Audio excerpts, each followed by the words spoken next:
दोस्तों आप देख रहे हैं लालटेन भोजपुरी और आप लोगों का एक बार फिर से लालटेन भोजपुरी चैनल पर स्वागत है। मेरे खुशी से आप लोगों को अंदाजा लग गया होगा कि गाना कितना बेहतरीन है।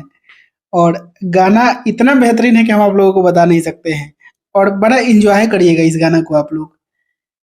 गाना गाने के लिए तो बहुत लोग गा देता है, टारगेट भी कर देता है, लेकिन जवाब देना भी जरूरी है। अब हम कैसे कह दें कि किसी के ऊपर गाया गया है ये गाना। खैर चलिए, इस बार जो गाना आ रहा है उस गाना का टाइटल होगा आड़ा के मुर्गिया। टाइटल नहीं रखा जाए इसको तो ज्यादा बेहतर है, लेकिन गाना का पंच लाइन ऐसा ही कुछ रहेगा, आड़ा के मुर्गिया। और और क्या बोले हम। और गाना आने दीजिए शिल्पी राज जी गाई हैं इस गाना को खेसारी लाल यादव के साथ।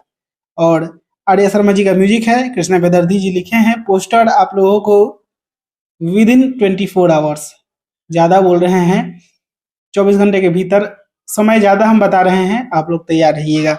बाकी सरप्राइज ही है आप लोगों के लिए, आप लोग वेट करिए, आप लोगों के बीच जल्द ही सब कुछ रिलीज हो जाएगा।